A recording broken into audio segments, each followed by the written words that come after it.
Welcome to my Rakesh educator institute YouTube channel. आज हम reasoning का डाटा सफिशिएंसी के कॉन्सेप्ट लेके आए हैं। हम 4 प्रश्न लेके आए हैं जिसमें हमने कॉन्सेप्ट बताने की कोशिश की है। देखिए, कोई भी हम एग्ज़ाम देते हैं तो उसमें कॉन्सेप्ट प्लस प्रैक्टिस दोनों की बहुत ही इम्पोर्टेंस होती है। तो सबसे पहले कॉन्सेप्ट को समझिए और उससे संबंधित जितने भी क्वेश्चंस हैं उसकी प्रैक्टिस कीजिए। तो आप सबसे पहले हम आपको कॉन्सेप्ट बताएंगे, उसको बहुत अच्छे से समझिए और उसी कॉन्सेप्ट को आप अपनाते हुए आप डेली बेस पे प्रैक्टिस सेट लगाया कीजिए। ठीक है, तो आज हम तो ये पहला जो हमारा डाटाबेस जो सफिशेंसी वाले जो क्वेश्चंस थे, कॉन्सेप्ट थे, उससे पहले हमने एक क्वेश्चंस दिया था। ठीक है, आज हम ये एक और क्वेश्चन कराते हुए हम 4 क्वेश्चन देंगे। सबसे पहले कॉन्सेप्ट देते हैं। देखो, पहला क्वेश्चन बोल रखा है कि ताज़ा घास का रंग क्या है। वैसे तो तुम्हें पता होगा, जैसे कि क्या होगा, ये हरा कलर का होगा, है ना। किस कलर का होगा? ये हरा कलर का होगा। ठीक है, अब क्या है कि ये हरा कलर का तो तुम्हें पता है, लेकिन हमें यहाँ पे क्या बोल रखा है, यहाँ पे जो कथन दे रखा है उसके हिसाब से हमें बताना होगा। जैसे कि नीला को हरा बोल रखा है, लाल को नारंगी बोल रखा है, नारंगी को पीला बोल रखा है। तो इसमें तो हमें पता ही नहीं चल रहा, नीला को हरा बोला है। अब इसका मतलब ये नहीं कि तुम नीला लगा दो ना, ऐसा नहीं है। नीला को हरा बोला है ना, हरे को नीला नहीं बोला है, नीले को हरा बोला है। तो इसमें ये और आगे कुछ हरे के बारे में जिक्र ही नहीं किया है। तो जो हमारा पहला स्टेटमेंट है, इससे हमारा हमारा आंसर नहीं निकलेगा। ठीक है, हम सेकंड स्टेटमेंट में देखते हैं, पीले को सफ़ेद कहा जाता है, सफ़ेद को काला, हरे को भूरा और भूरे को बैंगनी। तो हमारा क्या आ रहा है, देखो, हरे को भूरा कहा जाता है ना। तो हमारा यहाँ पे आंसर भूरा आ जा रहा है। तो हमारा यहाँ पे आंसर भूरा आ गया है। तो जब भूरा आ गया है तो यहाँ ये वाला जो सेकंड वाला स्टेटमेंट है वो हमारा बिल्कुल ठीक है। तो आपके पास 4 ऑप्शन दिया जाएगा कि पहला कथन सही है, दूसरा ऑप्शन में दिया जाएगा कि दूसरा कथन सही है, या तीसरा ऑप्शन में दिया जाएगा कि दोनों सही नहीं है, या चौथे ऑप्शन में दिया जाएगा कि दोनों सही हैं, और एक और ऑप्शन दे दिया जाएगा पहला सही नहीं है, दूसरा सही है। तो हमारा दूसरा, वो जो हमारा पांचवा ऑप्शन होगा वो हमारा सही होगा। क्यों? क्योंकि हमारा जो दूसरा ऑप्शन है उसके द्वारा हमारा इसमें आंसर निकल रहा है। ठीक है ना। तो डाटा सफिशेंसी का इस प्रकार से आंसर होता है। डाटा दे करके उसमें हमें अच्छे से पढ़ करके एनालाइज करके उसमें हमें आंसर निकालना होता है। ठीक है, तो अगला हमारा प्रश्न है। तो अगला प्रश्न को देखेंगे। अगले प्रश्न में बोल रखा है कि कोड भाषा में, ठीक है, एक सेकेंड, हाँ जी, क्या बोल रखा है, कोड भाषा में फ्लावर को उनके लिए कोड क्या होगा। ठीक है ना। हमें फ्लावर का कोड ढूंढना है यहाँ पे। ठीक है, what will be the code for flower in the code language. ठीक है, हिंदी इंग्लिश दोनों में दे रखा है, जिसमें आपको कंफर्टेबल है उसमें आप समझ सकते हैं। तो इसमें दे रखा है जैसे कि DEFULAPANE। ठीक है, इसका अर्थ बोल रखा है रोज़ फ्लावर इज़ ब्यूटीफुल। फिर अगला उसी में दे रखा है LA और क्विज का अर्थ क्या है, बोल रखा है ब्यूटीफुल ट्री। ठीक है ना। अब हम इसमें देखेंगे कौन सा कॉमन चीज़ आ रही है। जैसे कि इसमें आ रहा है LA आ रहा है। ठीक है, एक सेकेंड, हम कलर चेंज करेंगे थोड़ा सा। इसमें जैसे कि LA आ रहा है और इसमें भी LA करके आ रहा है। ठीक है, तो दोनों में कॉमन है और कोई कॉमन है नहीं दोनों में। ठीक है, तो हम देखेंगे कि यहाँ पे ब्यूटीफुल यहाँ पे है और यहाँ पे भी ब्यूटीफुल है। तो LA का हम मान सकते हैं ब्यूटीफुल हो सकता है। ठीक है ना। लेकिन उससे पहले हम देखेंगे कि और कुछ आ रहा है। ठीक है, हमें और वैसे भी देखिए, इसमें फ्लावर का पूछा गया है ना। तो अब वो फ्लावर यहाँ पे तो दे रखा है लेकिन ये इसमें तो दिया नहीं है। ठीक है, तो जैसे कि ब्यूटीफुल तो कॉमन है लेकिन फ्लावर का हमें पूछा है, फ्लावर का कॉमन नहीं है।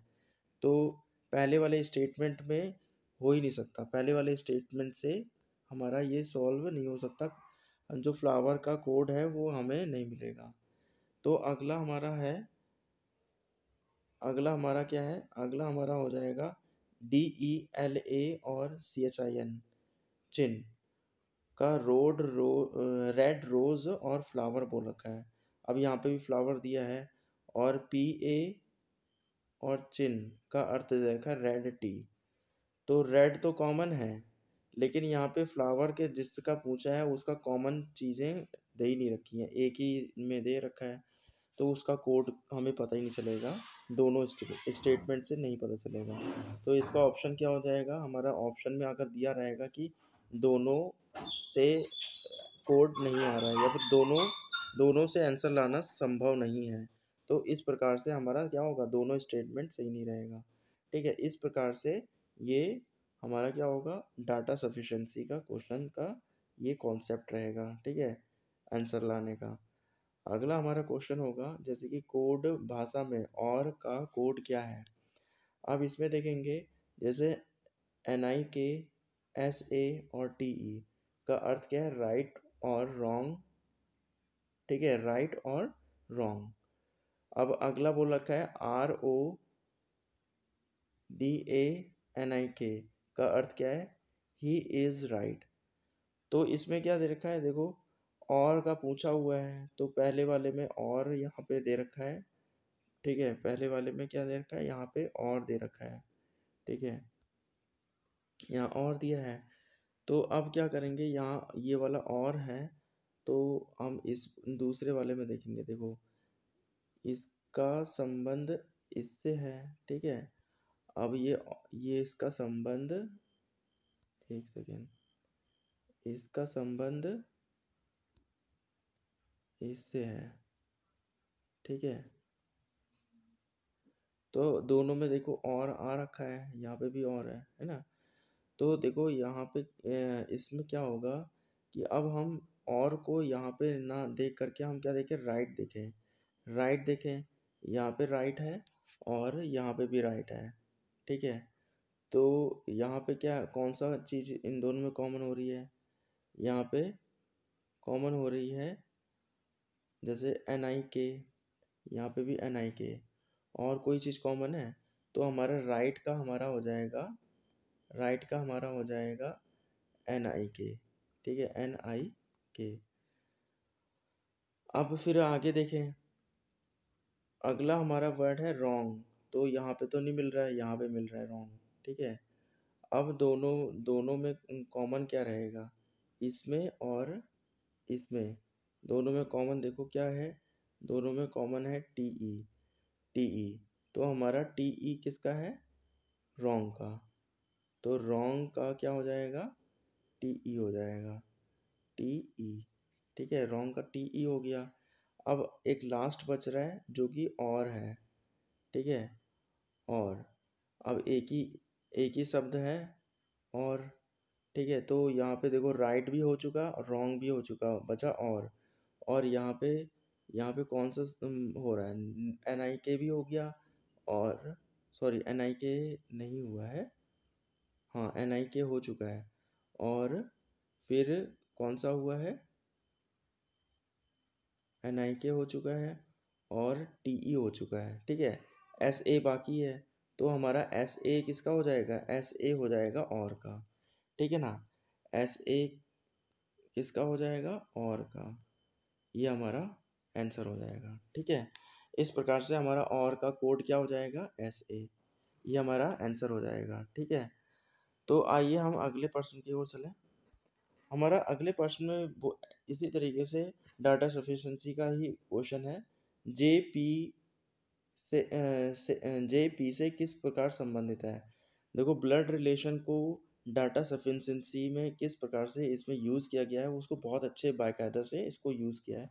तो हमें पता करना पड़ेगा जैसे JP का किस प्रकार से संबंधित है, तो हमें स्टेटमेंट से हमें पता करना पड़ेगा। इस स्टेटमेंट से हम स्ट्रक्चर बनाएंगे। जैसे बोल रखा है MP का भाई है, M जो है P का भाई है, P का भाई है, तो M हमें पता चल रहा है वो मेल है। ठीक है, क्या है, मेल है। ठीक है, ठीक है, एम पी का भाई है और टी पी की बहन है। टी जो है पी की बहन है, ठीक है। अगला क्या है, तो टी हमारा पता चल गया कि हाँ ये नेगेटिव है, मतलब कि ये लेडीज़ है, ठीक है। फिर आगे क्या बोल रखा है, पी की माँ की शादी के पति से हुई है, ठीक है। यहाँ पे कुछ शायद मिस्टेक लग रहा है स्टेटमेंट, फिर भी हम समझने की कोशिश करते हैं। यहाँ पे बोल रखा है पी की माँ, पी की माँ। जैसे कि एक बार फिर से इसको रब करके एक बार सही तरीके से लिखते हैं। जैसे कि यहाँ पे बोल रखा है एम, एक बार फिर से हम इसको करते हैं। जैसे कि बोल रखा है एम पी का भाई है, एम पी का भाई है, मतलब कि ये प्लस हो गया, है ना। और फिर बोल रखा है टी पी की बहन है, टी जो है पी की क्या है, बहन है, तो ये माइनस में हो जाएगा, ठीक है। अब क्या बोल रहा है पी की माँ, पी की जो माँ है, ठीक है, पी की माँ की शादी के पति से हुई है, का जो पति है प्लस में, ठीक है, से हुई है, जिसका दो जिसका एक बेटा और दो बेटी हैं, ठीक है। मतलब कि अब इन दोनों की शादी है ना, शादी हुई है, तो इनका एक बेटा, मतलब एक बेटा हो चुका है ना, और यहाँ पे एक बेटी है, ठीक है ये, और ठीक है ये एक बेटी है, ठीक है, और ये भी क्या हो जाएगी, ये भी बेटी हो जाएगी। तो इससे हमें पी से भी पी का अंदाजा हो जा रहा है कि ये भी बेटी होगी, क्योंकि दो, एक बेटा और दो बेटी बोल रखा था, है ना। तो अब हमारा जे पी से, है ना, किससे, पी से, किससे बोल रखा है, पी से, किसका, जे जे पी से किस प्रकार संबंधित है। अब जे पी की माँ की शादी, अब यहाँ पे जे तो दे ही नहीं रखा है, ठीक है। एक सेकेंड, यहाँ पे कुछ मिस्टेक था, हाँ अब समझ में आ गया कि यहाँ पे बोल रखा है P mother is married to J, यहाँ पे क्या मिस्टेक है, जे यहाँ पे आना चाहिए, ठीक है, जे आना चाहिए, ठीक है। तो जे जे इज हस्बैंड, मतलब जे के हस्बैंड, तो मतलब पी ओ जे जो है पी से किस प्रकार से संबंधित है, ये माँ से, माँ के तौर पे है ना। पी से बोला है ना, तो पी से होगा, मतलब ये जे क्या हो जाएगी, उसकी माँ हो जाएगी, तो यहाँ पे क्या आ जाएगा, माँ हो जाएगा। क्या आंसर हो जाएगा, माँ, मतलब मदर हो जाएगा, ठीक है। तो इस प्रकार से ये डाटा सफिशेंसी का क्वेश्चंस होते हैं, कॉन्सेप्ट होते हैं। तो हमें जैसे जैसे स्टेटमेंट दी जाती है उसी हिसाब से हम करके उसका जो आंसर लाना होता है, ठीक है। तो आज के लिए इतना ही, ये कॉन्सेप्ट आप समझिए, एक बार फिर से एक बार देखिए वीडियो को, और ज़्यादा से ज़्यादा शेयर कीजिए, लाइक कीजिए और सब्सक्राइब कीजिए, ठीक है। Thank you, have nice day, और जय हिंद, जय भारत, थैंक यू।